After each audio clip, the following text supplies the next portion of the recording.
Thank you all so much for joining us this evening. We'd like to start with the Pledge of Allegiance, which is going to be led by A.J. Lazarin, who's a fourth grader at Horizon Heights. And if you'll all please stand.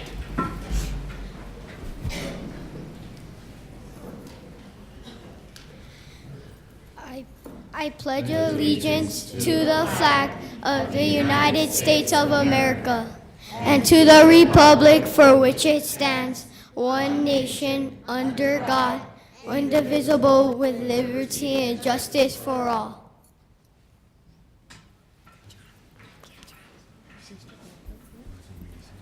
By the way, we don't have an attorney either, huh? In traffic. Oh. Who has the numbers? Yeah.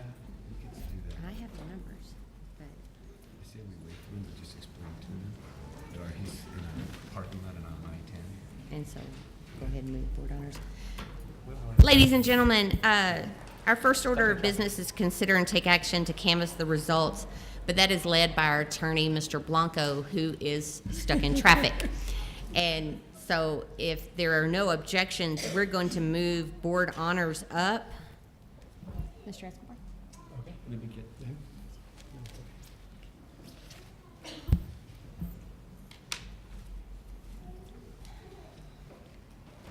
As long as we don't have to move board workshop. I'm sorry. As long as we don't get to moving up board workshop. Good evening, President Nakara, members of the board, and Superintendent Dr. Espinosa. My name is Daniel Escobar, Chief Communications Officer for the district, and it is my pleasure to introduce tonight's recognitions. If you all will please step down to receive our honorees. He doesn't bill us while he's in traffic.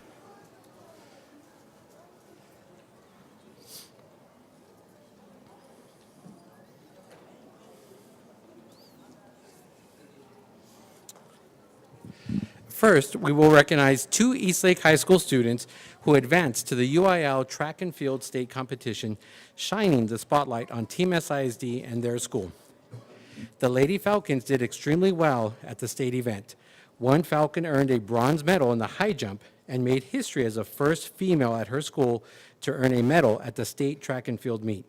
The other outstanding athlete ran the 1,600-meter relay and placed in the top 10. Congratulations to these outstanding student athletes. They are our student who participated in the high jump, Micaiah Jalen Ray.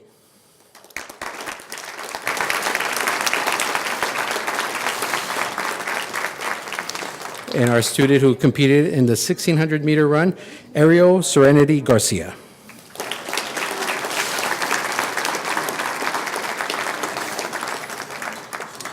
Assistant coaches are Bianca Barreras,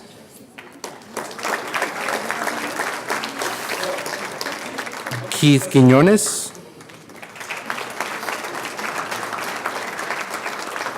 Kenta Matsuda, and they're led by head coach Aldo Gonzalez.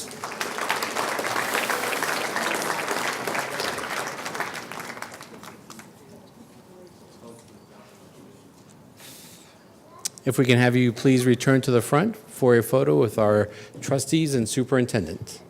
And just a quick note that the portraits taken by our district photographer, Mr. Largo, will be posted on the district Smug Mug account. There's a camera icon on the bottom right-hand corner of our webpage, and the photos are available for free high-resolution download.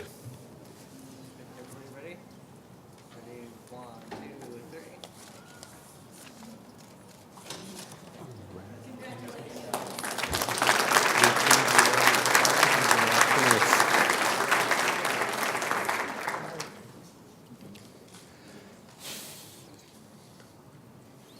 Our next recognition will honor the Eastlake High School Winter Guard for winning first place at the 2019 WGI Phoenix Regional Championship.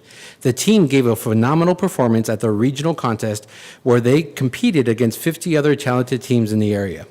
Their creativity, energy, and poise advanced them to the WGI Southwestern Championship where they placed in the finals. Congratulations to the Eastlake Winter Guard. Absolutely, a round of applause. Representing the team tonight, Andrew Acosta.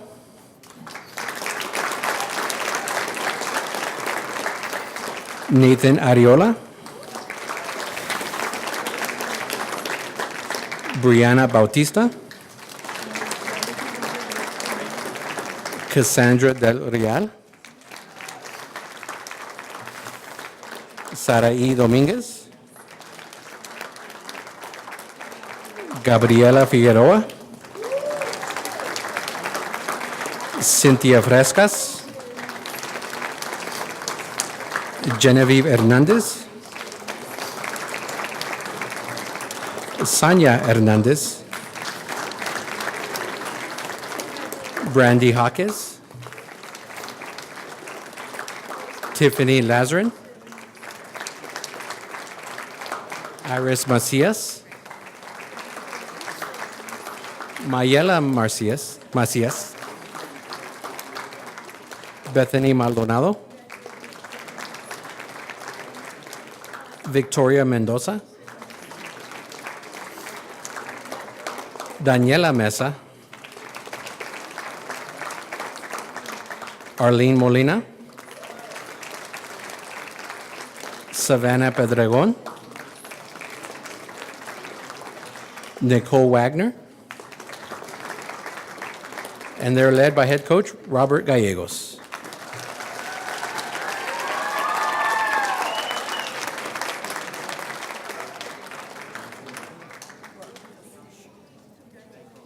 Thank you, Lucia. That's it for now.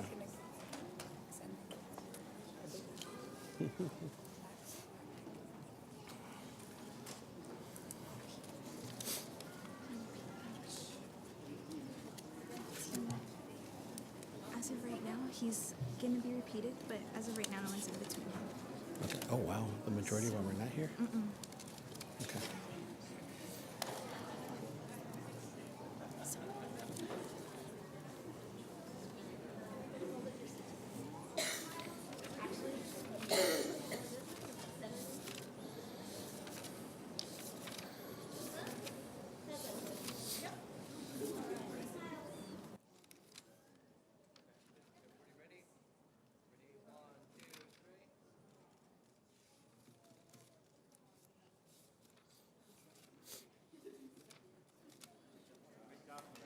Congratulations once again.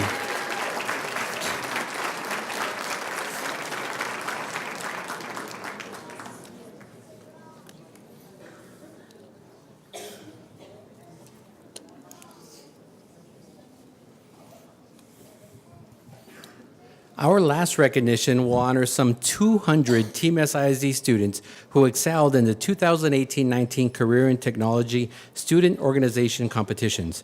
CTSO competitions provide students targeted and highly focused learning experiences that prepare them for college, careers, and life. This is the largest group of students that have ever competed and placed at the state contest, where they showcase their extraordinary knowledge and skill in competitions for TSA, FFA, BPA, DECA, robotics, and more. These students place first, second, or third at the state contest and/or advance to the national competitions. Congratulations to these amazing students and their teachers, coaches. We will recognize them by campus, beginning with Paso del Norte School, TSA team members, Dylan Ree,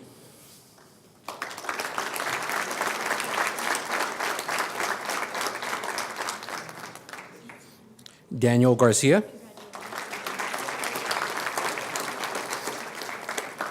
Adrian Macias, Dylan Fish, Victoria Nelson, and their teacher is Ryan Trujillo.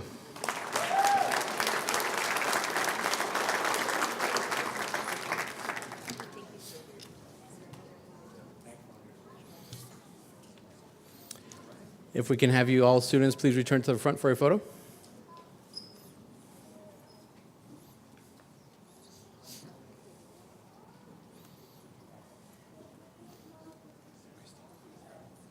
Christy.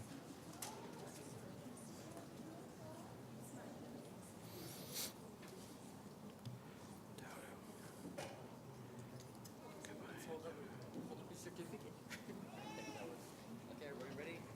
Ready, 1, 2, 3.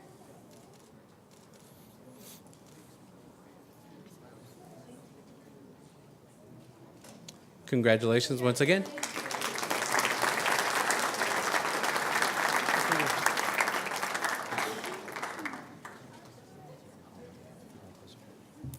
We'll continue with TSA students from Sunridge Middle School, beginning with Kamaya Daudo,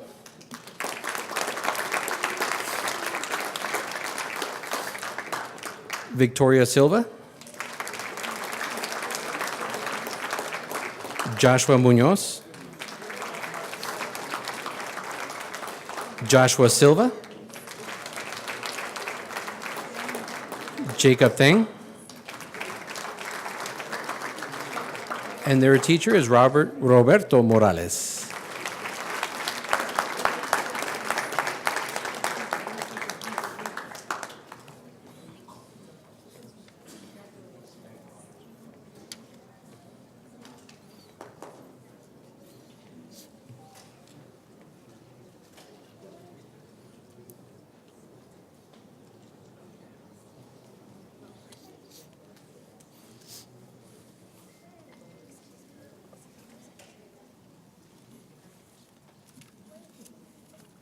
Everybody ready?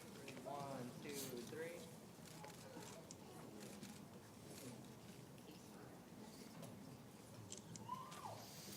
Congratulations once again.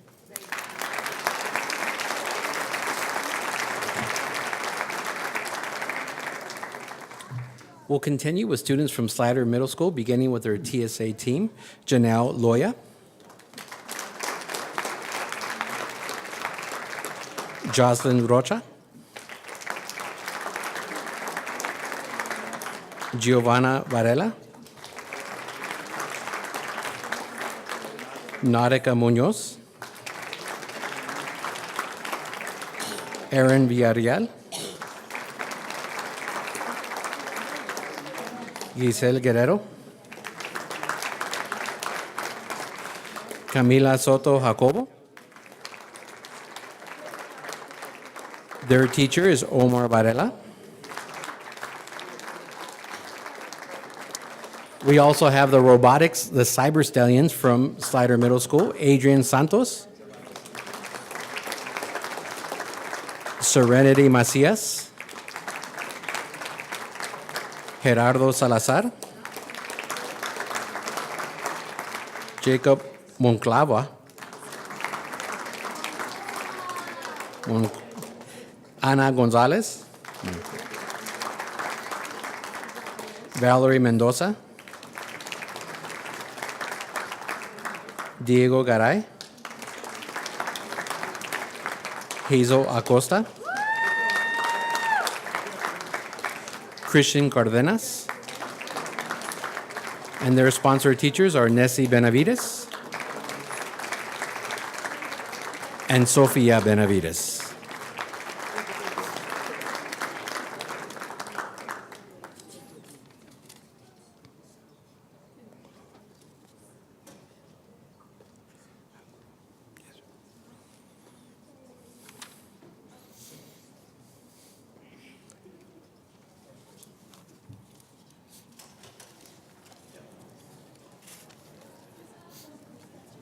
It's up to you.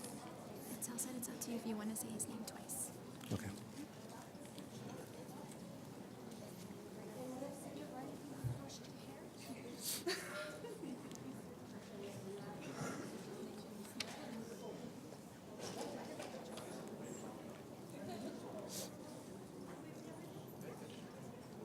Okay, everybody ready? Ready, one, two, three.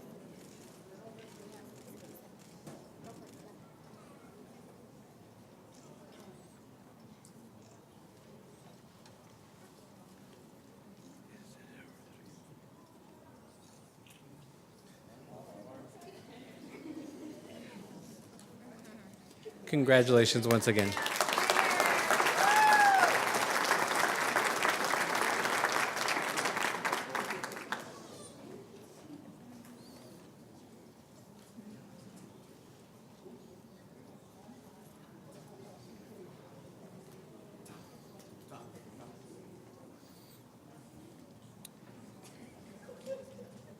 We'll continue with recognitions from students from Eastlake High School, beginning with their FFA team. Esdena Rodriguez.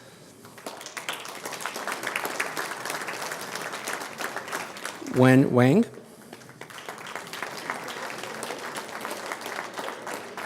Dane Kirtley.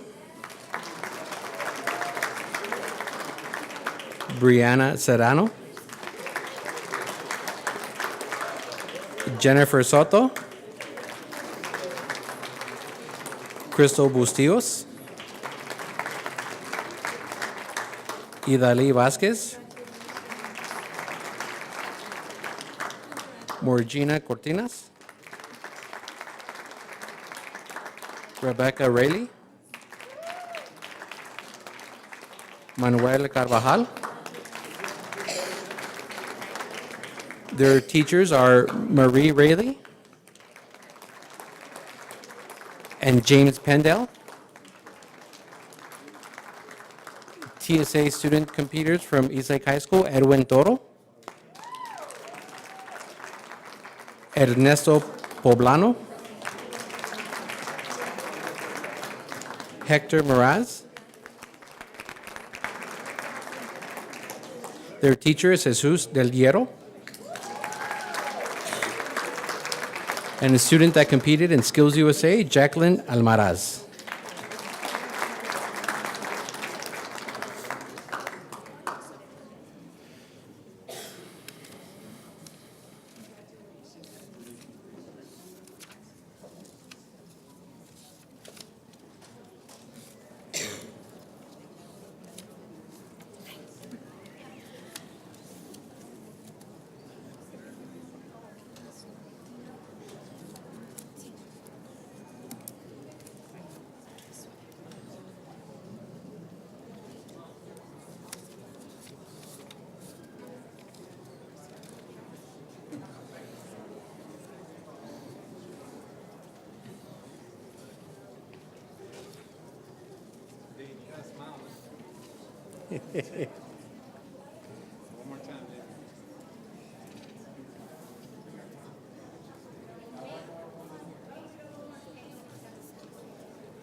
Name? Okay. The picture lasts forever. Everybody ready? We're here. Ready? 1, 2, 3.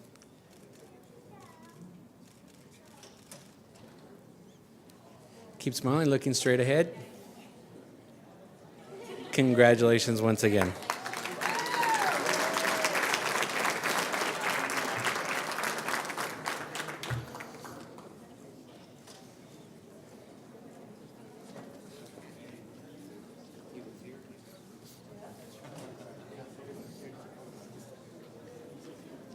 We'll continue with students who competed from El Dorado High School.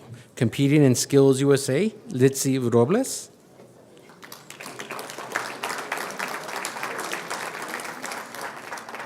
Her teacher, Yolanda Avalos. Also competing in Skills USA, Alberto Salcido.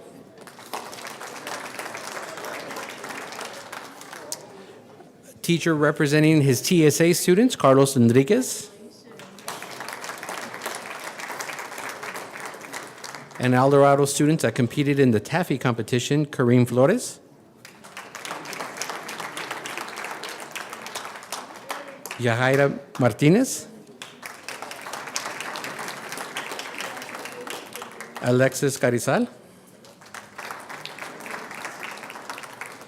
And Donna Ciañez is their sponsor teacher.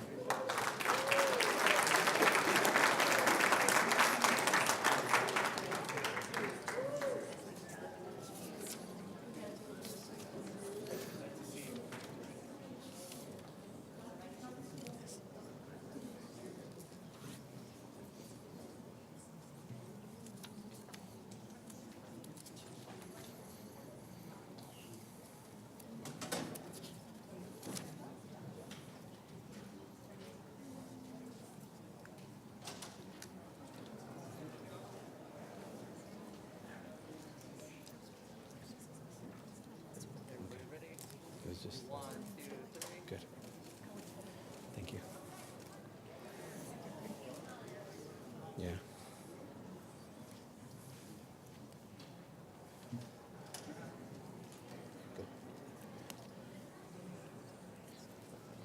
Congratulations once again.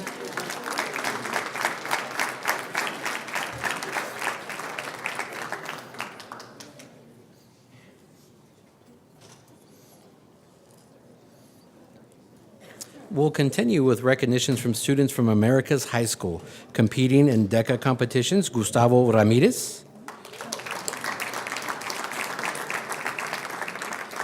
Miranda. Their sponsor is Kenneth Lucero.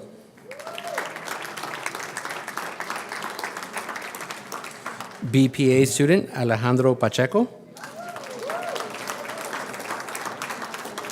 Sponsor teacher Liliana Cisneros. Taffy student Paola Radel.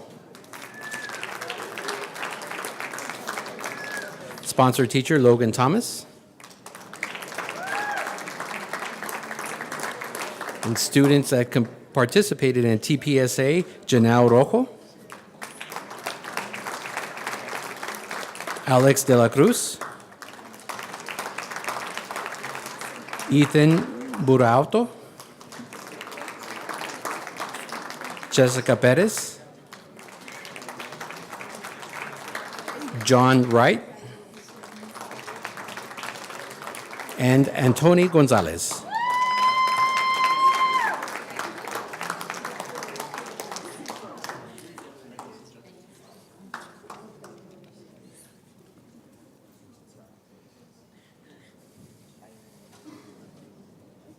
If we can have you all please back to the front for a photo.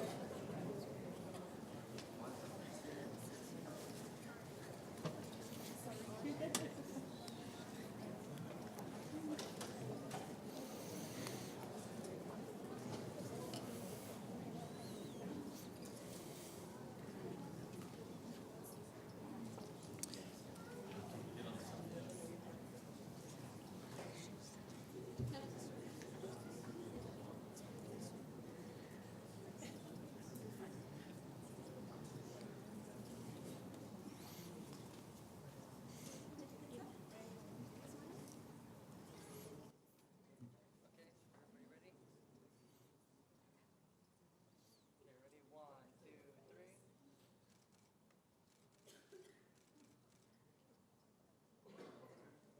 Keep smiling, looking straight ahead.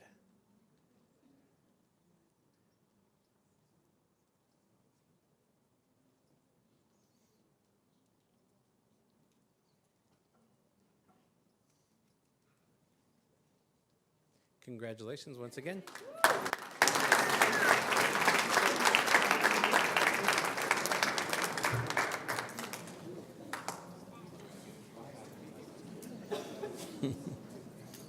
We'll continue with recognitions from four students from Socorro High School participating in Skills USA at the state competition. Kevin Alarcon.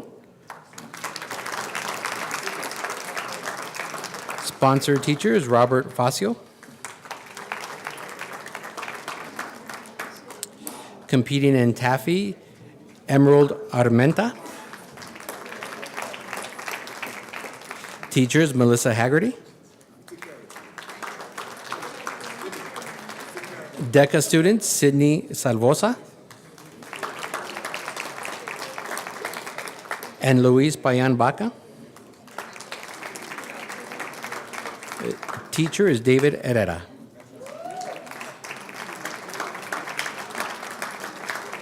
And student participating in TSA, Manuel Ramirez.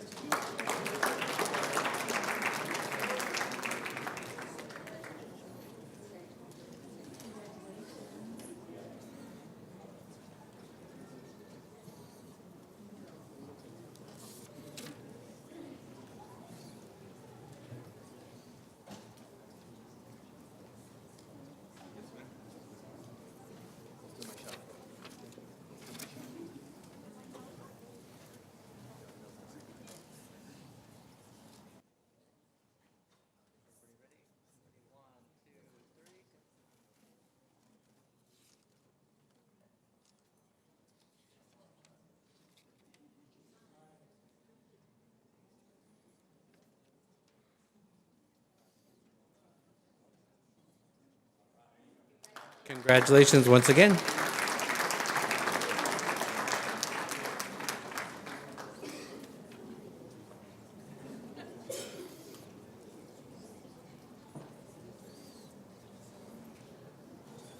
We'll continue with students who participated at state from Montwood High School, representing his robotics team, Chris Gobos.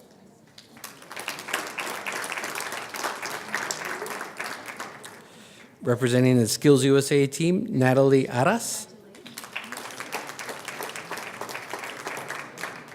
And Mr. Chris Gobos also participated in Skills USA as well, taking home 2 certificates today.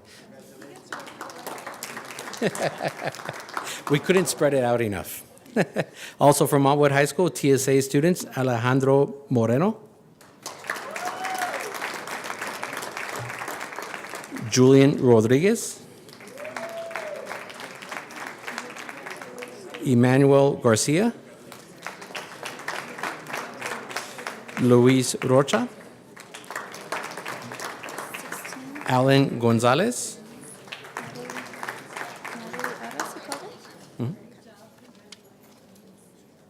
and teacher Aurea Herrera.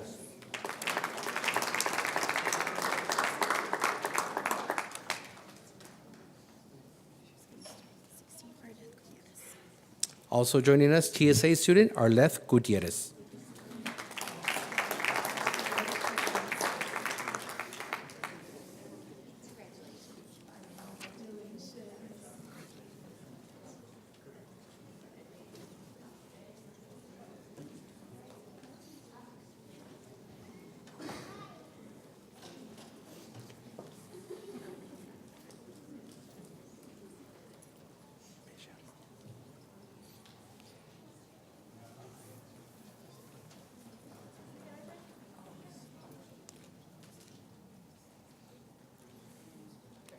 Ready? 1, 2, 3.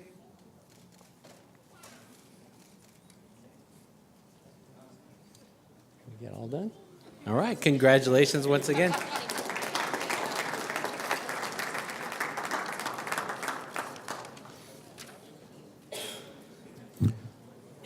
And we'll continue recognitions with students from Mission Early College High School. Participating, competing in BPA, Michelle Rodriguez, Sydney Klein, Michael Noy, Alejandra Rodriguez, Audrey Barragan, Melissa Ornelas, Perla Gonzalez, Jessica Cardoso, Lilia Torgerson, and their teacher sponsors are Jonathan Butler and Veronica Macias.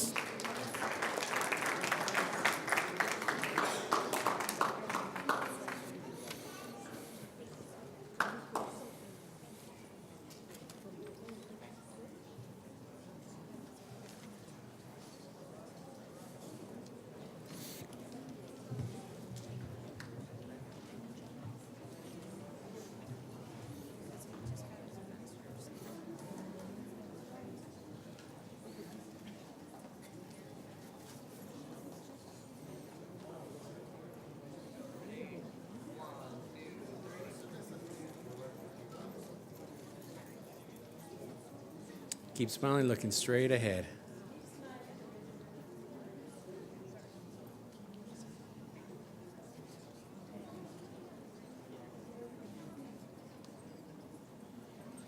Congratulations once again.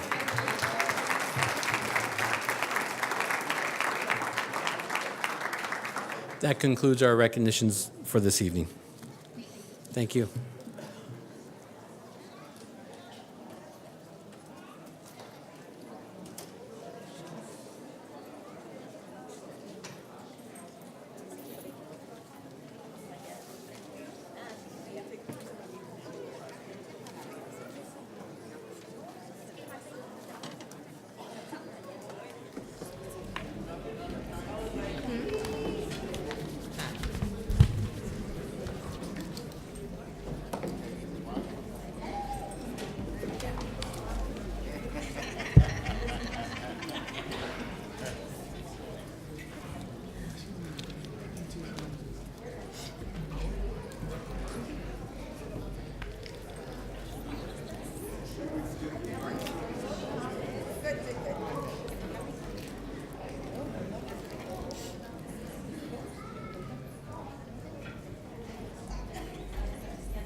Okay. We will continue with item 3A, consider and take action to canvass the results of the General Trustees election of May 4th, 2019. Since Mr. Blanco has not made it through traffic yet, Ms. Lupe Lujan will be filling in for him. Ms. Lujan?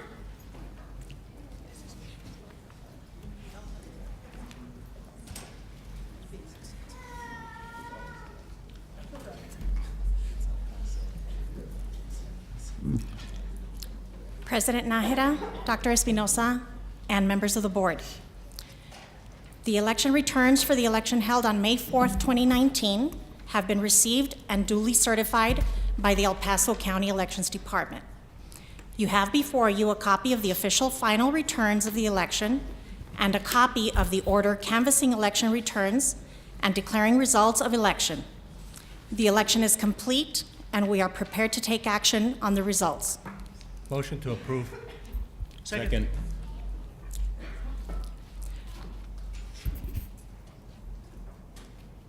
I have a motion to approve by Mr. Ayub and a second by Mr. Nájera. Any further discussion? All those in favor? Aye. All those opposed? And the motion carries. Item 3B, consider and take action on order and certificate of order canvassing the election results of the General Trustees election of May 4th, 2019. Ms. Lujan? An official copy of the election returns has been provided to the Socorro Independent School District, and those returns are ready and prepared to be made a part of the minutes of this meeting.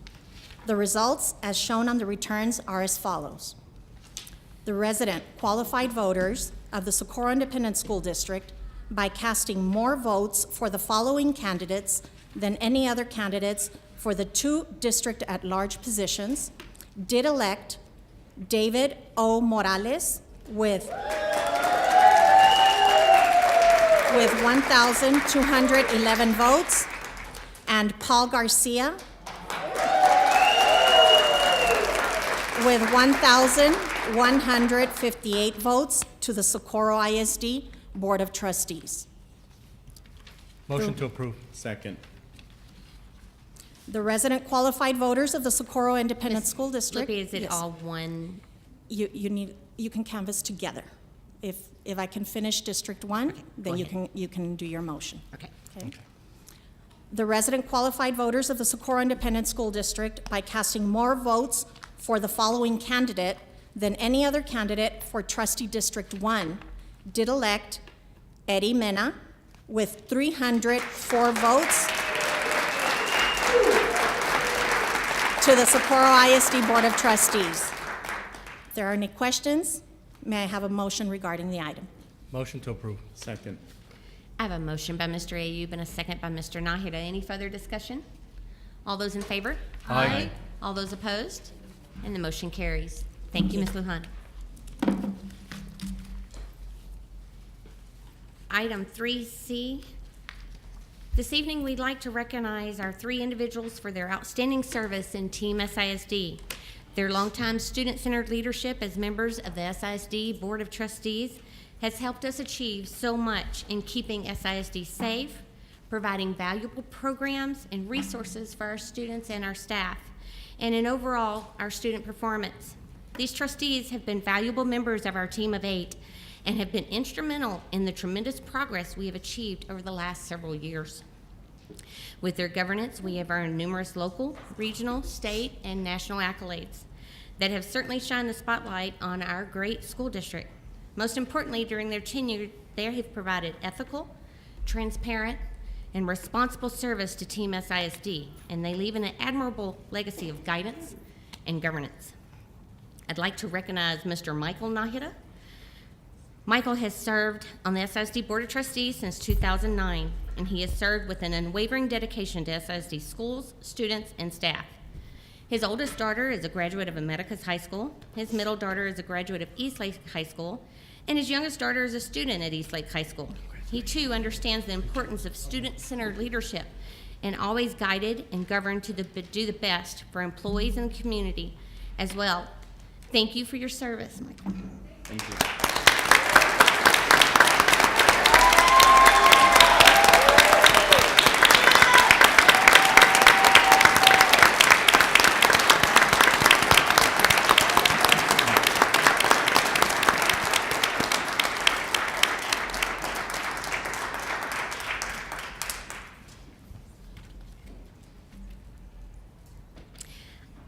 I'd also like to recognize Mr. Ayub.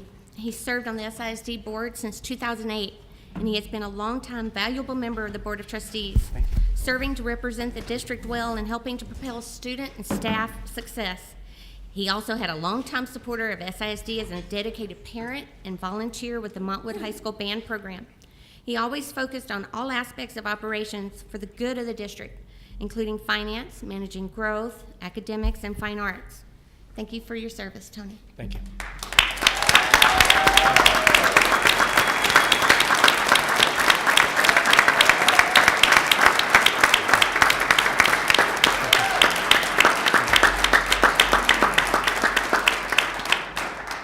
Guys are gonna make me sad. Come on. Can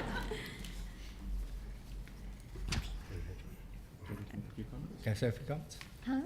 Can I make a few comments? Yes, sir, you may.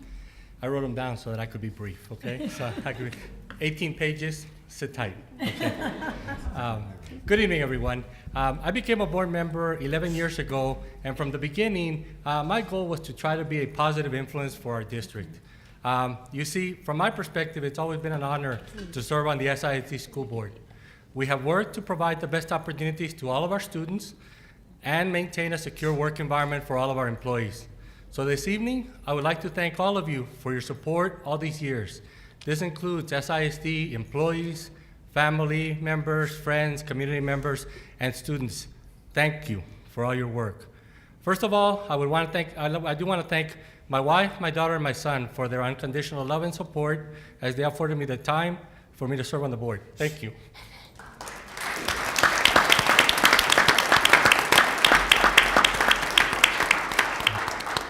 See, you guys messed me up, but I'll finish. In addition, I certainly want to thank the 970 voters that chose my name way at the bottom of the ballot who still felt that was a good choice for SISD. I don't know if David is in the room, but David, Isela, you're an extraordinary family. Thank you for all your help. SCA, EEA, EPAC, that helped me and supported me throughout the years and throughout my campaign. Thank you. I can see some of you are getting a little bit nervous thinking I'm going to start doing name calling. I'm not, okay? But I do hope that each and every one of you knows how much I appreciate your help and support all this time. Thank you. As a board member, much of my routine interactions are with the cabinet and directors. To the many directors and cabinet members I have had the opportunity to work with over the years, thank you for your patience and guidance in helping me to be a better board member. As cabinet members and directors go, there's nobody better anywhere. You never let me down, and you never disappointed me. You always place the needs of the students and the employees first in helping them to achieve their dreams. Another group, Ms. Costello, Ms. Alvarez, and especially Ms. Maldonado, thanks for keeping me out of trouble, but thank you for all that you do for all us board members throughout the year, and especially thank you for your support in helping me throughout the years. Thank you. To the new board members, congratulations. I wish you the best. May you continue to move SISD forward for the benefit of each of our 47,000 students and counting, and for our approximately 7,000 employees, and I guess that is and counting, okay? SISD is a great school district because of our people, our teachers, administrators, staff, and especially our students. The work you all do is unmatched by any other district, and the multitude of national, state, and local recognitions and awards illustrate just a small part of your success and love for what you do. We are at our best when we work together as a team to accomplish great things for all of you. A very wise cabinet member once told me that we're a family. I think that describes us the best. So family, thank you for everything you did for the district. To the team of 8, my fellow board members and Dr. Espinosa, thank you for your support, not only as a board member, but also for me personally. Your hard work has helped make SISD a great district. It was a much darker time 11 years ago, but all of you have made a huge difference in this district. Despite our differences of opinion, our overriding interest as a board was always the kids. I was privileged to have a front row seat as a board member as we discussed and sometimes agonized over decisions that would be in the best interest of our students and of our employees. I am proud to say the best interest of the students and staff always prevailed to the best of our ability. See, we weren't perfect, but I know we tried our best. So to my fellow board members, thank you for your service. Best wishes To my fellow off-going board members, I know Mr. Gonzalez couldn't join us this evening, but to Mr. Nájera and Mr. Gonzalez, it was an honor to serve with you. Your professionalism, focus, and dedication to our district will be missed. Thank you for your service. So, among the many things I learned as a Girl Scout volunteer many years ago is to leave the place a little better than you found it. I hope I leave SISD a little better as I walk out. Thank you.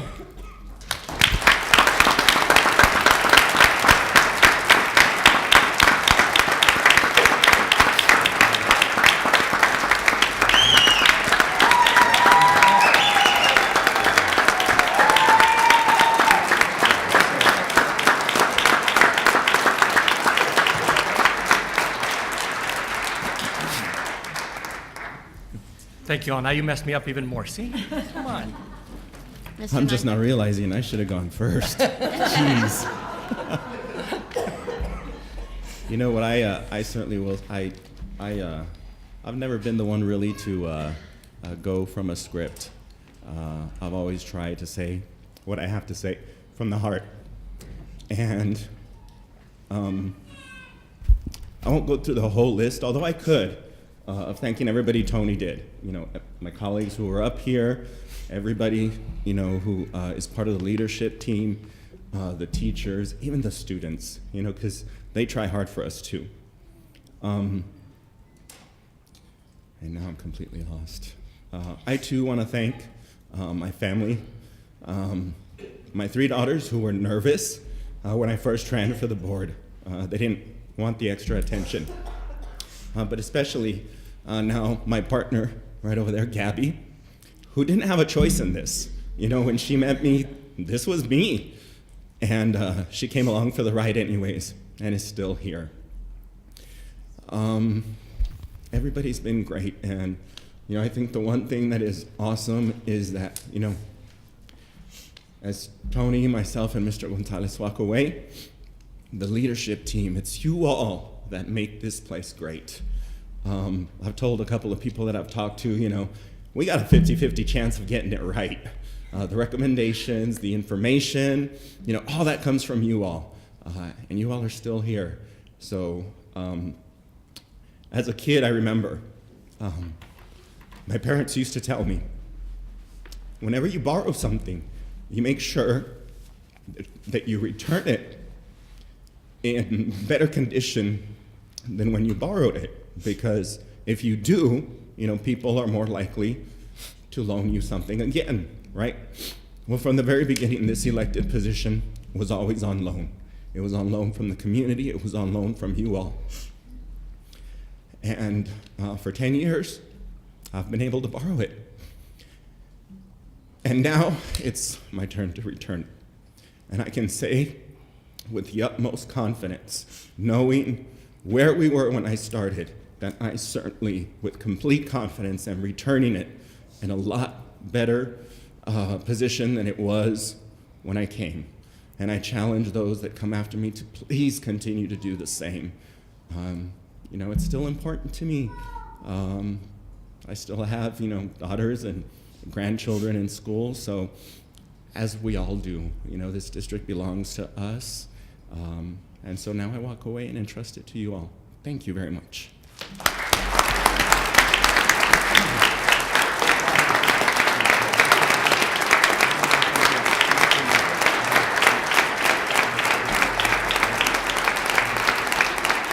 Bye, man. Guys, have fun.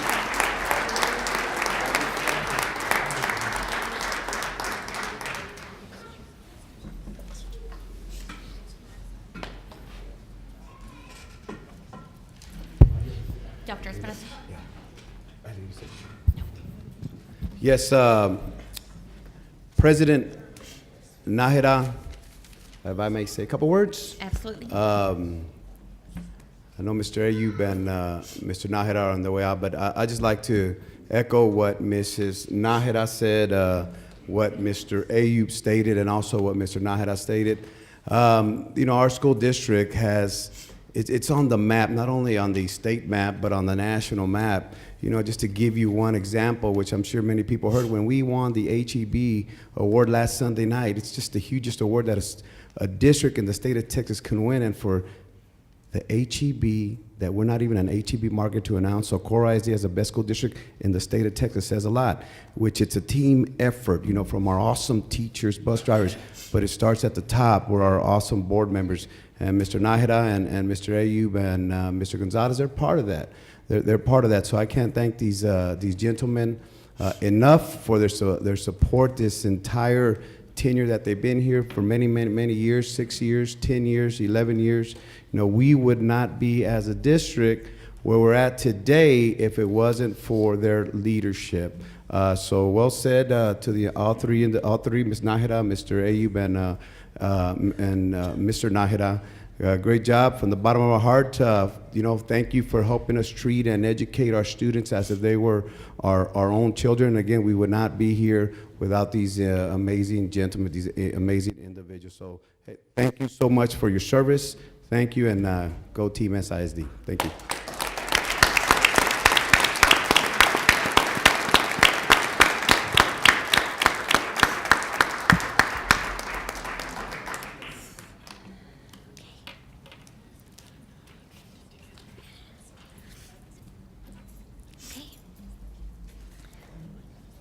Item 3D, officer statement and oath of office. Our newly elected board members for Single District 1 and District at Large will be sworn in. Where is Ms. Lujan? Ms. Lujan.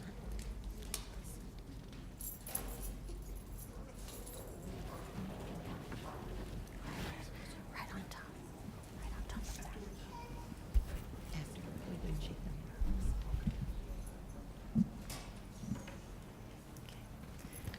Can you face it like sideways, because they're gonna.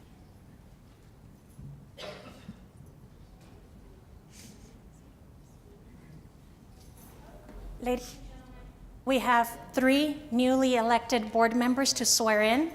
They will be sworn in individually. If you will bear with us before you come and offer them their congratulations, if you'll allow us to swear in the 3, and then you'll have an opportunity to come offer your congratulations. We will begin with our District 1, Mr. Eddie Mena.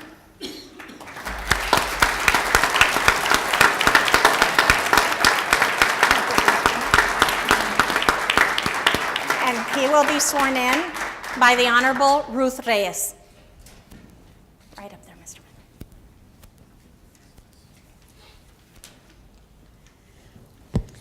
Mena. Mr. Mena, please raise your right hand and repeat after me. I state your name, Eddie Mena, do solemnly swear do solemnly swear that I will faithfully execute that I will faithfully execute the duties of the office the duties of the office of Trustee District 1 of Trustee District 1 for the Socorro Independent School District for the Socorro Independent School District Board of Trustees Board of Trustees of the State of Texas, of the State of Texas, and will to the best of my ability and will, to the best of my ability, preserve, protect, and defend the Constitution and the laws of the United States the Constitution and the laws of the United States and of this state, and of this state. so help me God. So help me God.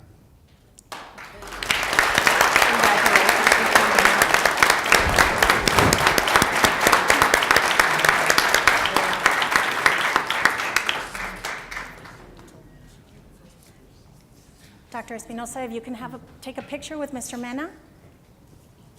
Judge Reyes, if you want to wait, let's get a picture with you also.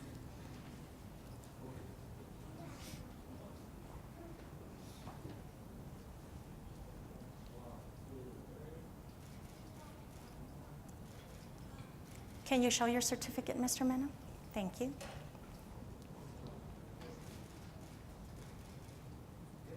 Yeah. Now a picture with Judge Reyes.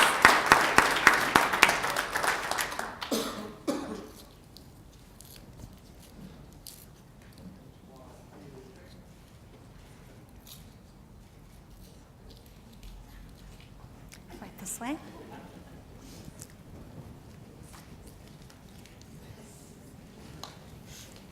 Mr. Mena, if you can sign here.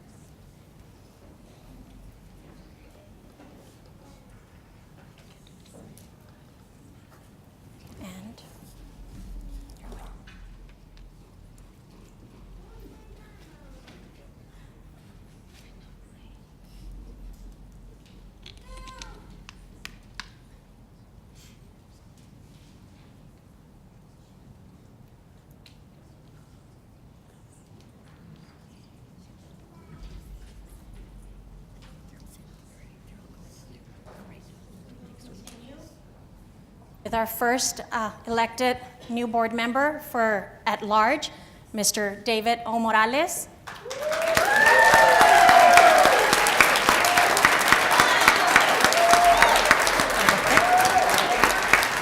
And he will be sworn in by the Honorable Ruben Lujan.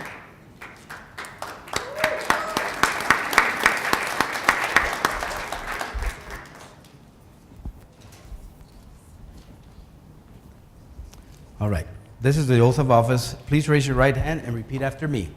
I state your name. I, David O. Morales, Do solemnly swear I solemnly swear that I will faithfully execute that I will faithfully execute the duties of the office the duties of the office of trustee district at large of trustee at district at large for the Socorro Independent School District for the Socorro Independent School District Board of Trustees Board of Trustees of the State of Texas, of the State of Texas, and will to the best of my ability and will, to the best of my ability, preserve, preserve, protect, protect, and defend and defend the Constitution the Constitution and the laws of the United States and the laws of the United States and of this state, and of this state, so help me God. so help me God. Congratulations.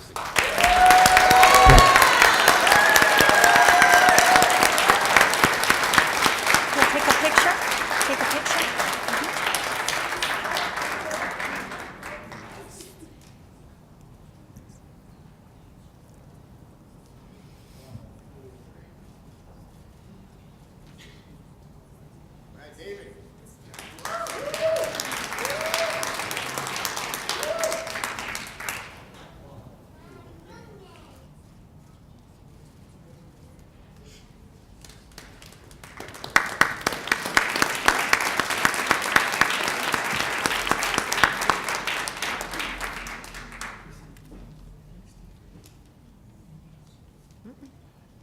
We go to workshop after this.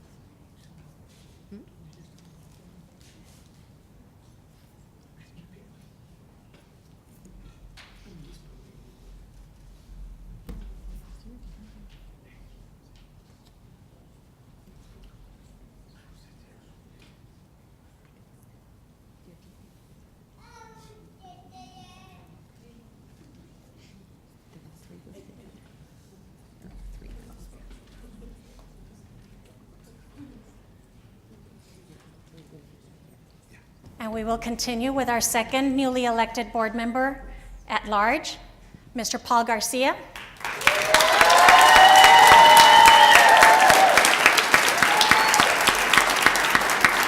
Who will be sworn in on a ceremonial basis by his wife, Melissa. Right up here, Mr. Garcia. Right up here.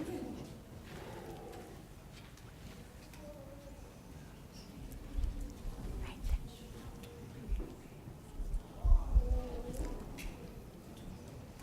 Please raise your right hand and repeat after me.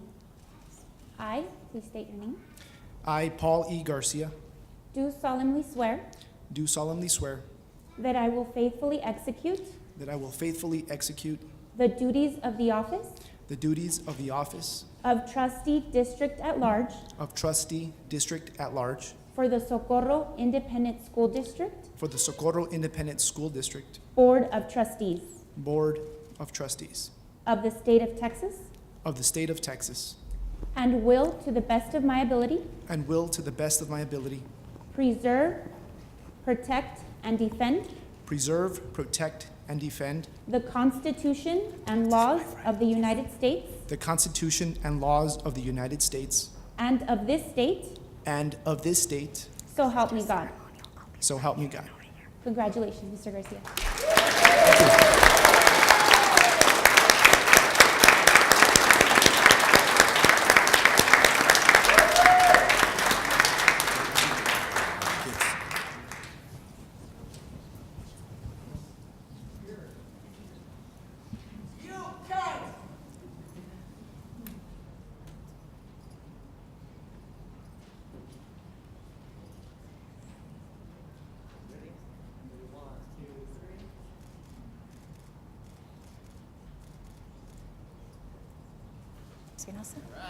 Picture. Picture.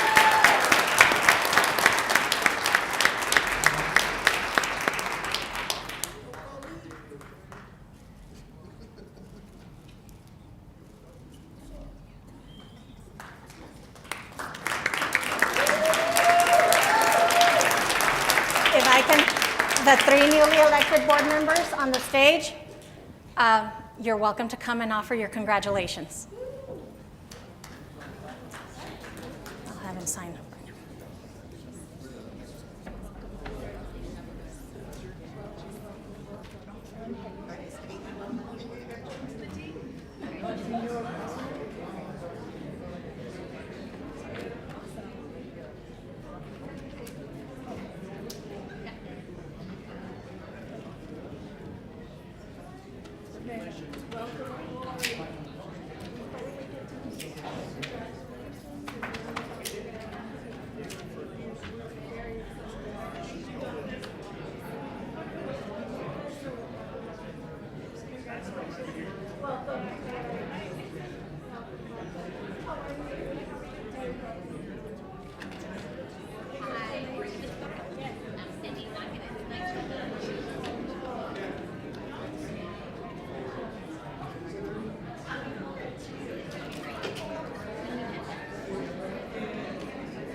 See, I had to focus on something else. If I focused on his words too much, I'd start crying. Okay, so break this up. We have a budget workshop.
Ladies and gentlemen, I'm sorry to break this up, but we have 3 brand new board members that have to get to work now.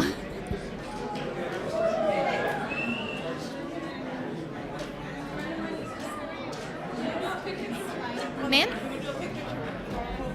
Sure. Sure.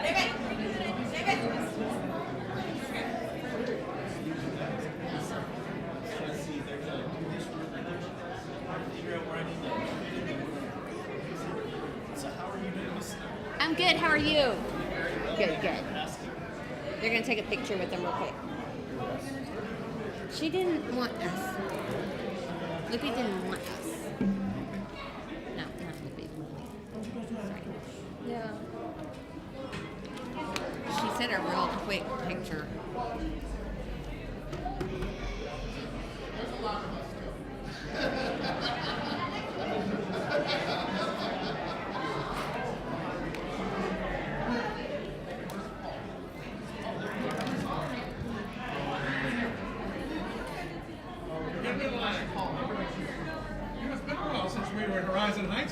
Yes, sir, it has. You doing okay?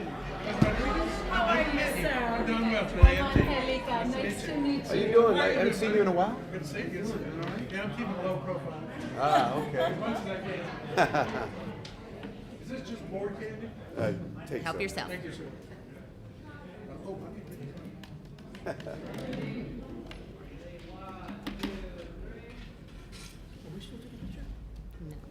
Anyone? We'll do it later. Don? No, sir. Sir? He's- No, you got he's- to Oh, look at you. You got yours and yours. This is good candy, man. Take your pictures. Okay, gentlemen, you want to take your seats? Let's do it.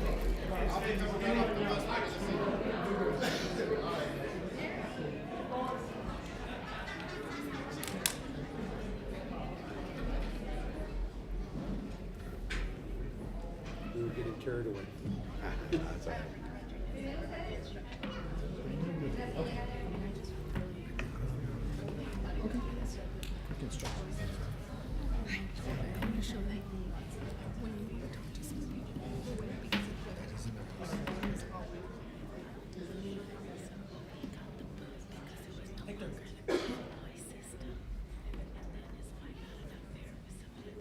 Great job.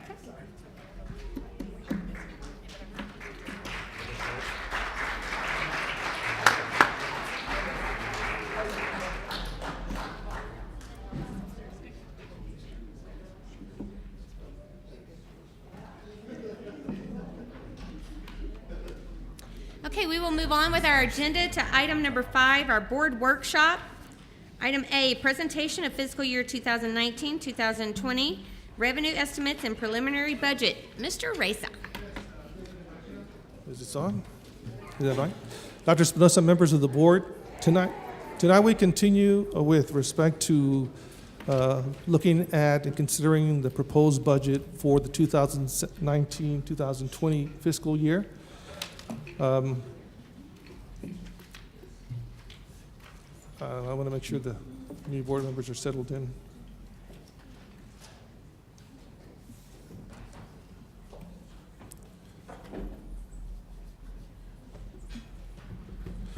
So what you have is the agenda for tonight. We'll talk about an update on the Texas legislative actions. We'll look at our updated general fund revenue estimates. We'll look at the 3 budgets that the board has to adopt at the end of June. The general fund, the child nutrition program, the debt service. We'll review our capital outlay amounts. It's something we've done always the last couple of years. We'll provide information on compensation, and then we'll review the June 4th meeting agenda. So, as you know, the legislature's in session, and they're certainly making proposed changes to the state funding formula, the biggest changes that have been made since 2005. The House proposed many changes. House Bill 3 is their proposed change. We've talked about that in the past. The Senate reviewed those proposed changes, and they made their own amendments. I'm just going to quickly go over some of those amendments. Their, amendment increases the basic allotment to $5,880. That's $150 lower than what the House is proposing. They're mandating a $5,000 increase for teachers and librarians. But they added an amendment that says this amount has to be over and above what the district salary schedule calls for in 2019-20. If that comes to fruition, there will be a lot of school districts will be probably in the red because they'll be probably paying out more than they're actually collecting in state funding based on this particular bill. We'll see what happens. The bill from the House and from the Senate side calls for a 10-cent tax reduction, what we call compression of the maintenance and operation tax rate. The House bill at the same time requires a 4-cent tax reduction. The bill also has a separate provision that creates an automatic tax rate buy down based on local property value growth. This particular item is an additional $5 billion to what the House's bill is. So it stands to, we're going to see whether they'll be able to do this given the amount of money that's going to take to do this, to reduce the property tax for the school districts. So with respect to the bill, it also repeals direct cost expenditures for compensatory education, bilingual, career tech. The House bill institutes requirements, and we'll go over that a little bit later. And then it does not repeal the gifted and talented allotment and keeps the CTE funding from grades 9 through 12. The House will eliminate the GT funding. So what it also does, it reduces the rollback rate, the rate that a school district can raise up without having an election. In other words, voters having the right to go and see whether they want to approve it or not. The Senate bill requires an efficiency study, should we ever want to go for a tax ratification election. It creates a teacher incentive allotment that provides additional salary increases to educators based on an evaluation of the effectiveness of the educator. In other words, it provides for additional money based on the evaluation of a teacher. That's something that the House doesn't have. It moves for the use of current year property values to determine the foundation school program. If this comes to fruition, Socorro will lose about $2 million. It eliminates the cost of education index. It restores the small and middle school size adjustments, and it keeps the number of golden pennies to 6. And finally, it creates a third grade reading outcomes-based bonus based on performance on STAR. So what we have right now is we have 2 bills. We have the House bill, we have the Senate bill. So each chamber has nominated 5 of their constituents to get together and solve those differences. With respect to the House, you've got Chairman Huberty, Diego Bernal, Ken King, Trent Ashby, and our own Mary Gonzalez. With respect to the Senate, you've got Chairman Larry Taylor, Kirk Watson, Royce West, Jay Nelson, and Donna Campbell. So what are they going to resolve? Some of the things they have to look at is, number 1, the amount of property tax relief and the individualized tax compression for each school district. The increase in the basic allotment and other formula differences. They'll be looking at prior year to current year values in the foundation school program, the amount of staff pay raises and which staff members will receive them, and finally, whether or not to include performance-based bonuses. Now, they're right now discussing these differences. They started on Friday, but they have to get something done within the next 2 weeks because the legislature has to end on May the 27th. So you got 2 weeks where they've got to be able to resolve them and then get a bill going so they can send it to the governor for approval. Now, we have an idea of what we're expecting to get, but before I go to that, I want to just show you some information. So with respect to the tax rate of the Socorro Independent School District, this is a history of the last 10 years or so. As you can see, the full tax rate that we have is $1.38 currently. And that tax rate is composed of 2 parts. The green part is showing what we call I'm sorry, that's the total part, but the gold part is what we call the interest and sinking fund. That's the tax rate that we impose based on bond elections that the voters have approved. So when the board approves that part of the tax rate, you're simply ratifying what the constituents of our school district have already approved through a bond election. Then you have what's called the maintenance and operations tax rate. That pertains to our general fund. That's for our salaries, that's for our health care, that's for our operation expenses. That part of our tax rate right now is at 98 cents. The law says this, that for maintenance and operations, the most you can go up is to $1.17. However, anything above $1.04 requires of the voters to approve it through an election. So we can go up to $1.04 under current law through board action. Anything above that, you can approve that tax rate, but we have to have an election and the voters have to approve it. So right now we're at 98 cents for maintenance and operations. Every district is either at $1.04, and I'm talking about every district in this region, $1.09 or $1.17, like El Paso and Isleta is. So for many years now, we've capped the lowest tax rate for maintenance and operations because we want to make sure that we're beholden to our taxpayers, that we certainly spur investment. But because of this, the House bill that's been instituted is requiring school districts to lower their maintenance and operations tax rate. So we're just talking about the blue part of this section. And because we have a low tax rate to begin with, we're being decreased further than other school districts. And because of that, we're generating, or we're projected to get less additional state revenue per student than other school districts. So what you have there is under the House bill. It shows the additional amount of revenue per average daily attendance that we would get compared to other school districts. And you'll see Clint is projected to get $621. El Paso, $813 per additional average daily attendance amount. We're only projected to get $277. So that second column shows how much more additional revenue these other school districts are getting for the first year of the biennium and the second year of the biennium. So in a sense, our school district's been penalized for having a low maintenance and operations tax rate. And so it's important for us to realize that we have to do something about generating additional revenue because other districts are going to be getting a lot more money than we are. And they're in a position to offer higher compensation proposals than we are unless we do something about raising revenue. That's the key for our districts. Now, this is the House bill. The Senate bill has certain changes, so we're trying to figure out, okay, what's going to happen? What's the impact? So it's a whole different scenario for us. As I mentioned before, the last time the legislature has done something as significant as this was in 2005.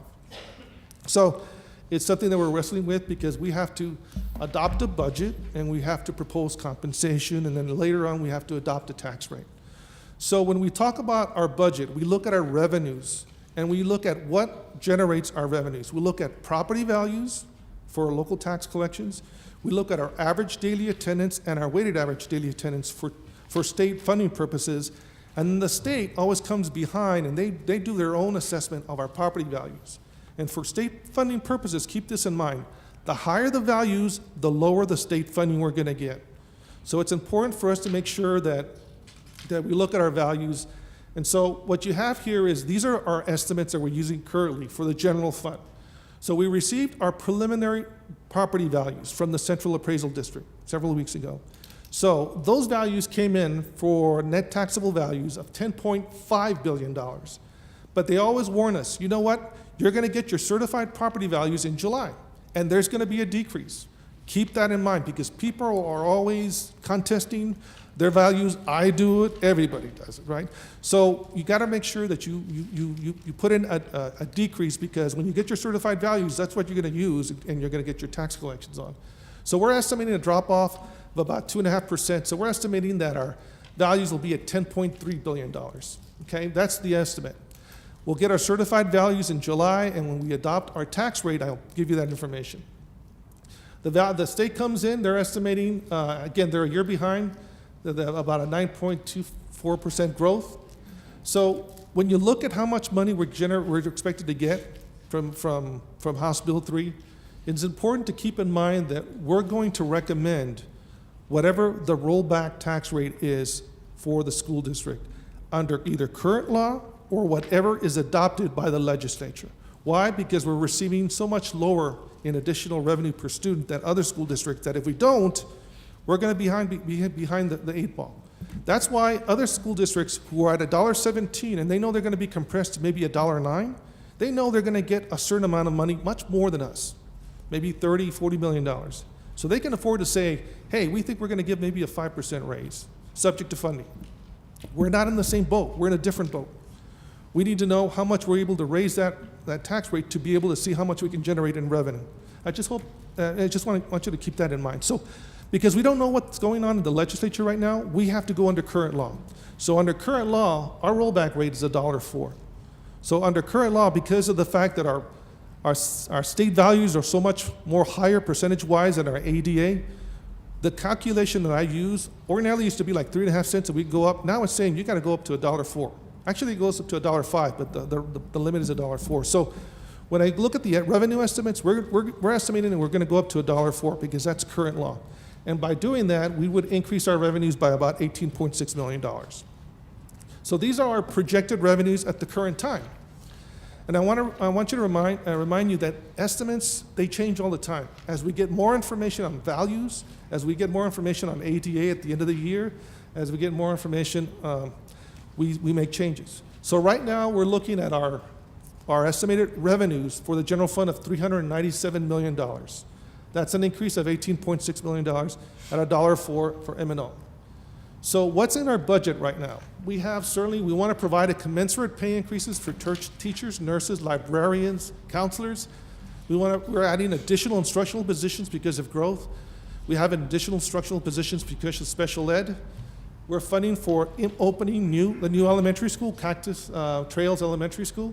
We have additional salaries, textbooks, and transportation for the early college high schools that are opening in El Dorado, Pebble Hills, and Eastlake. We're providing funding for the incoming freshman class. We're providing laptops for the incoming freshman class.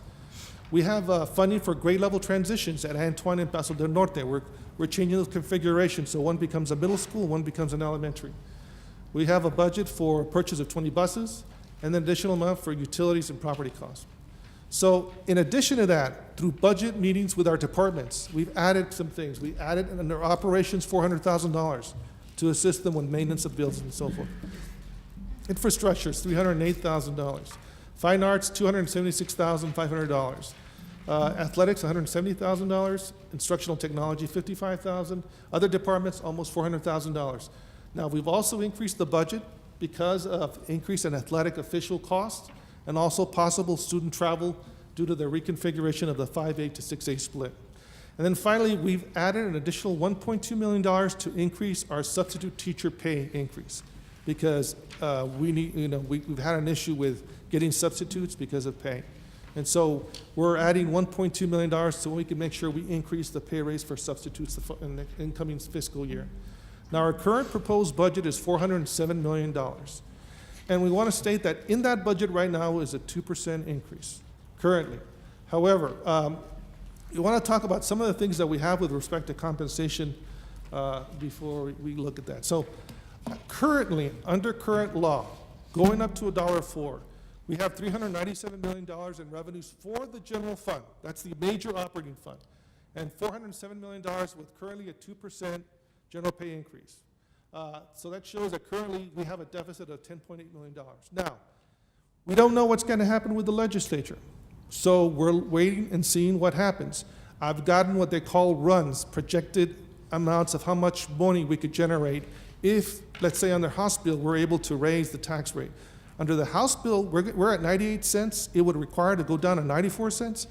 We can go up theoretically up to $1. That would be a little over a 2-cent increase for the taxpayer. And some of the run says we can generate about $37 million. But these are projections, and that's just the House version. That's not the Senate. They're both meeting together. There's going to be compromises. So we need to wait and see what those compromises are.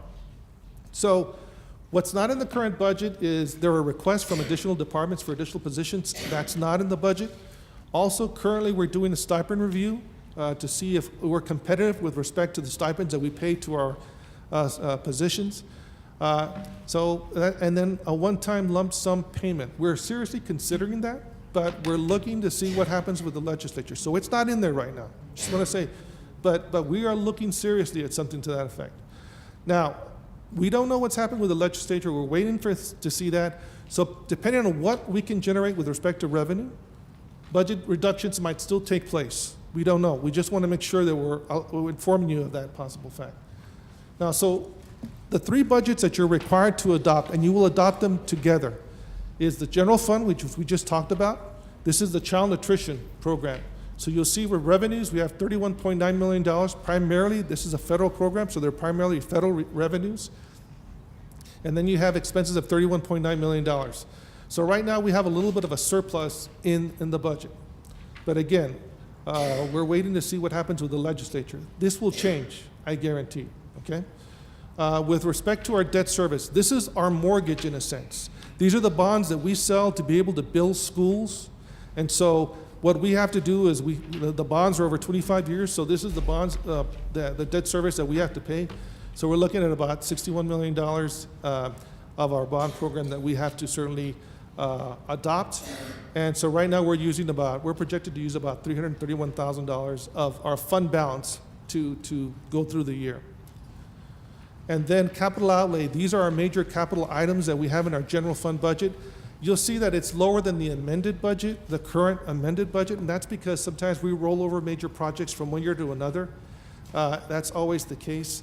Whatever's not spent, we roll over. So these are just capital items that are listed, and we've done it just because of request. So this is how the board's going to adopt your budget. You're going to adopt it by fund, the general fund, child nutrition, debt service, and by function, instruction, certainly a library, staff development. That's how you're going to adopt it. So the total budget is $501 million currently. That's our current total budget. When you adopt it, you'll adopt it by this method. So what you'll see is that this is how you adopt it. Whenever there's a change in the budget within a category like 11 or 12, whatever, that's a transfer. It doesn't come to you. But if there ever a change in the budget between, let's say, instruction, let's say staff development, we will take it to you as a budget amendment, and you will approve it. So the amendments that you will see during the regular board meeting, and we'll also discuss in the Finance Board Committee, these are the amendments where we're transferring funds in between functions. Because you adopted it by that level, so whenever we're making changes, you have to approve it by that level. So just for your information. So that's the current budget that we have at this time. Now, we want to also talk about compensation. It's important to keep in mind that where are we currently? So currently, what you'll see is this is the compensation for the three largest school districts. So we're looking Socorro, Isleta, and El Paso. And those are for years of service. So when you look at that, we're second with an entering teacher pay scale. When you go to 5 years, we're first. When you go to 10 years, we're first. When you go to 15 years, we're second, and then first. So the pay scale is not a straight line. It kind of dips in pieces. So you'll see that we're pretty competitive with respect to what we currently provide with compensation. And it's important to keep in mind when we talk about compensation for next year. But it's important to realize that it's just not compensation. It's also health care. It's one pot of money, and that pot of money is used for compensation, and it's used for the health care of the employee. So what we also want to inform the board is that it's not only that, but it's also how much we put in for health care. We put in the most than any other school district does for an employee's health care because we take that very seriously. So we put in $6,900 for every employee in health care. You'll see Isleta currently puts in $5,200, El Paso $5,220. Now that's how much they put in. That doesn't really talk about the benefit plan itself. That's a whole different story. But what you'll see is that we put in a lot of money into the healthcare plan. So when you compare the difference between maybe El Paso ISD and Socorro, I mean, that's maybe $1,700. What does that equate to? That equates to maybe a 3% raise. Right now, a 3% raise for a teacher will come out to $1,600 an increase. So a school district has to make a decision. How much do you put in for healthcare? How much you put in for salaries, compensation? So it's a decision that's being made, and each district does it differently. What we just want to say is that when we look at this, we put in a lot of money into both of those, healthcare and compensation. And when you combine them, we put in more than any other district does. At least, let me rephrase that, the three districts that we're talking about, okay? So having said that, we're going to get into, and this is just a line showing you the first year compensation plus the healthcare amount. It shows how much we're putting in for that first year teacher and their healthcare compared to the other districts. So you see that we're a lot higher than those other districts. And again, we're saying that because there's only so much money that we have, right? So that's the part of the presentation that we're making. Now, there's also the second part having to do with compensation, right? It's important to keep in mind as ordinarily we would be presenting to you our compensation proposal. And then we would wait a week, and then in the regular board meeting in May, we would do it again, and then the board would take action, say, we approve, no, we want it different, and then we'd go from there. However, this is different. This is not ordinarily, not this year, because of what's happening in Austin at this current time. So we are deferring our recommendation for compensation for next year until June the 4th. We have a board workshop scheduled for that day. We are going to defer and make our recommendation on that day and ask you to take action. And the reason we're doing that is because by that time we pretty much expect, we'd hope, that we know what the legislature has approved, what's in law, and we can make estimates of what our revenues is going to be at that time. We didn't want to offer a percentage, and I want to just make one thing. Right now we have 2%. Dr. Espinosa has kind of talked to the administration about we got to give a higher raise than that. We got to work hard to give a higher raise than that, and we're working on that. But we don't want to give something that perhaps when we do the revenue runs, it's lower than what we could give, or we give something that maybe is higher than we can afford. So we want to defer until the legislature has completed the general session. Now, there is a possibility, I don't think it's going to happen, but there's a possibility that they might go into a special session, they may not agree. But the next legislative session, you're talking about redistricting, and I don't think they want to have finance with redistricting. I think they want to get this resolved now. So, I mean, it's a possibility, but I don't see it. We'll see. So we're simply deferring on our recommendation until June the 4th. At that point in time, we'll make a recommendation. We'll ask the board to take action. The board can agree, disagree, and move, and we go and you approve a compensation package, and we go from there. Now, on May the 21st, which is next Tuesday, ordinarily we would do the compensation. But because we have 3 new board members, I think it's important for us to provide an additional workshop with respect to how we allocate our budget to the schools, how we allocate it to the departments. And this Friday, what we can do is we can give you a detailed budget of the general fund, and that way you have the weekend to review it. So on Tuesday, when we go over it, you can ask questions about the budget. You have to adopt the budget. We have to adopt the budget by June the 21st, actually the end of June. So it's important for us to provide you more detailed information of what we currently have in the budget so you can review it. And then on Tuesday, we can have another presentation, and at that point, you can ask questions. And you can ask them now. I mean, I know you have questions, but certainly you can ask questions in some of the detail that we have currently in our budget. The only difference that we're going to have is the fact that you have 2%, and that we're looking at how much of a percentage difference, an increase that we have with respect to compensation. So, then the June 4th workshop would be, we would go over revenue estimates. Hopefully we know from the state what we have. We would provide, we'd make a proposal recommendation. The board would also look at the proposed budgets for the general fund, child nutrition, debt service. Also at that time, I will present to you the tax notice that's going to be in the paper on that Thursday. We are required to publish the proposed tax rate, the budget impact, the impact on a homeowner's taxes, the average homeowner, and that gets published, has to be published at least, I believe, 10 days prior to the meeting, no more than 30 days. So by publishing it on that Thursday, or that's 2 days before, after this meeting, you'll know what's going to be published. You can ask questions. People call you, you'll be informed. And so that's part of that workshop meeting. We also present you that information. So this is the presentation that we currently have. Are there any questions with this information? Ms. Rodriguez? Mr. Reza. Yes, ma'am. In looking at the legislator, and we're hoping that everything goes through, but if for some reason or other something is tabled, something doesn't move forward, what is the latest possible date that we as a board can adopt the budget and still be okay for the upcoming school year? We have June the 30th is the last day that we have to adopt the budget. Now, if worse comes to worse, my recommendation, we adopt the budget and we can always amend it afterwards. You know, we can amend it at that time if there's a special session. But we have to adopt the budget because once we adopt the budget, then we have the legal authority to issue purchase orders. And again, July, you have a lot of teacher groups that are going on staff development. That's one of the reasons why we're going to ask you as a separate line item to adopt the Title I budgets to start July 1 because schools are entering in the latter part of June. The system allows us to let them enter the purchase order, but it won't get approved and run until July 1st. And so it's important for us to adopt the budget so that legally we can go ahead and encumber funds, trips for staff development purposes, and then also pay salaries. Thank you. Any other questions? Ms. Nara? Mr. Guerra? Mr. Ressa, you mentioned that we could do an amendment. So if we close the budget on June 4th, and we're fortunate enough, the House bill does give us a $1 rollback, how late or how early can we do an amendment? What's the longest latest, I guess, for an amendment? When you say an amendment, amending the budget or Amend the amending? budget. I mean, we're always amending the budget throughout the year.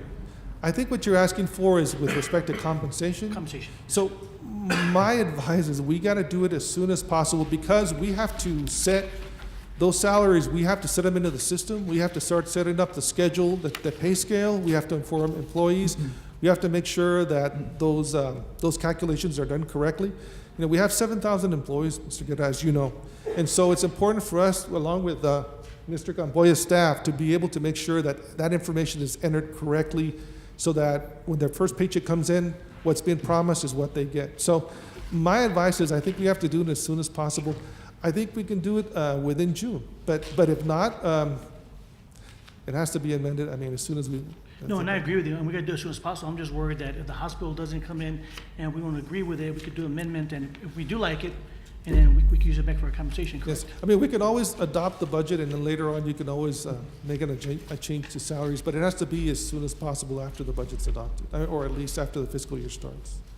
The sooner the better is what I would suggest. Okay. Any other questions? Yes. Go ahead. Mr. Garcia? Thank you very much for this very detailed information, Mr. Ressa. Have we received any kind of community feedback? Have we done any community outreach to the community regarding where their recommendation is in how we're going to spend this money? No, sir. I mean, we haven't done anything like community outreach. I mean, we do have certainly just the budgets with the departments and so forth. We do present to the board very early in the middle of the fiscal year the budget priorities and so forth. Ordinarily, that's the process that we have. Now, whether we ask community input, we haven't done that. No, sir. I mean, no, we haven't. Would you be willing to participate in something like that? I mean, we could do that, but I think it's kind of late this year. I think it's something if it's something the board wants to consider. I mean, it would be something that we could certainly implement into the budget calendar for the next year, and maybe we can start earlier. But I think it's important to realize that, I mean, right now it's so we want to make sure we inform the board that we kind of, this is where we stand. But as we do that, I think it's important to realize that there's, I mean, certain restrictions on some of the funds that we have to use. It would be a lot of staff development for them, so to speak. But I think certainly if the board's committed to doing that, we could certainly see if we can do something like that for the following school year. Okay. Any other questions? Mr. Yes. Dr. Espinosa? Yes, Ms. Ressa, good job on, like Trustee Garcia said, on providing this detailed information. So just for our reference, the audience reference, what % of our budget in Socorro ISD, or basically any school district, but in our case, goes into salaries? So traditionally for a school district, you're talking about 85% of your operating budget is for salaries and healthcare and benefits, because we just a labor-intensive industry. And because of that, you're looking at about 15% that's available for utilities, for infrastructure, for supplies, staff development, and so forth. So 85% into salaries, 15%, like you mentioned, utilities and others. Okay, so that was number one. Number two, if you can go to the slide, the SISD tax rate history, please. It's the one that has the green bars. I just want to emphasize this, and Mr. Ressa did an outstanding job of articulating it. From 2012 to 2017, our tax rate was $1.27. Is that correct? That's correct, sir. Now, do you recall, I wasn't here, why did we go from 121 to 127? Because of the bond, or? Yes, sir. At that time, we had the 2010 bond election, and so at that point, it was about $297 million, right? And so we had to go up 6 cents. So what we did is we went up 3 cents for the bond. 6 cents overall. Yes, sir. And then the other 3 cents was because we wanted to capture the golden pennies. And by doing those 3 cents, we generated about a 300% or a return in state funding. So, the last time that our community saw a tax increase before this 2018 was in 2011. So in 2012, 2013, 14, 15, 16, 17, it was $1.27. That's correct. All right.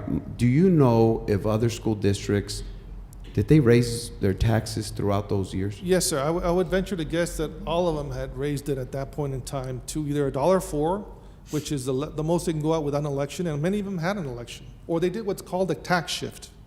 They moved money from their debt service into their M&O tax rate to generate more revenues. That's what I figured. So we've been $1.27 for what's that? 6 years. We've been $1.27. I know you don't have this in front of you. If you had a guess, maybe EPIZ, YZ, what would be their tax rate? Would you have? Well, El Paso ISD right now is $1.17 for M&O. Sleta is $1.17. I think Clint. They're $1 what? Say it again. 17. El Paso and Sleta is. And we're 97 cents. Yes, and what I can do is I can present maybe a slide for the other school Okay, districts. so we have not raised taxes since 2012. Now go to the next slide. So because we have not raised taxes for our community, because it's one of the things when I talk to people, hey, you guys keep our taxes down, because we've been stop me if I'm wrong, because we've been responsible and not raised taxes, the state of Texas is penalizing us by only giving us $277. That's correct, sir, because we're being... So Isleta ISD has $813 that they're going to receive per student, right? Yes, sir. EPIZ, 800, because they have raised their taxes in their community, they're going to get more money because the state is saying, hey, Socorro ISD, you haven't raised taxes, so you're going to only get a small chunk of money per student. That's correct, at least on the House version. Yes, sir. Okay. And that's correct. I mean, these districts are $1.17. They're being compressed under the House bill to $1.09. Because so, Mr. Ressa, so going back to the previous slide, if we had raised taxes in 2014 or 2013, 2015, we probably would have got $813? If we were at $1.17, yes, sir. We would have got $813. I mean, if we were Mr. Ressa, you're not doing your job, Mr. Ressa. No, I just wanted to make that clear that it's just unfortunate the way the system is set up. We've been responsible not taxing our community. And obviously, for those of us, we did tax them in 2018, and that was for the bond that we needed with the reconstruction of Socorro High School and the other work that's being done. But it's just unfortunate that our school district is being penalized for being responsible. Agreed. Any other questions? Okay. Thank you. Thank you, Mr. Ressa. And Mr. Ressa, just to recap on our item 5B, the presentation of the 2019-2020 employee compensation proposal will be postponed until June 4th. That's correct. Okay. Item number 6, executive session. The meeting is to be closed for discussion of trustees' roles and responsibilities under Texas Government Code Sections 551.071 and 551.074. And we are adjourned. The time is 7:18.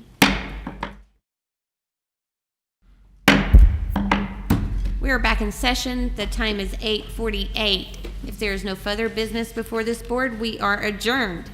The time is 8:48.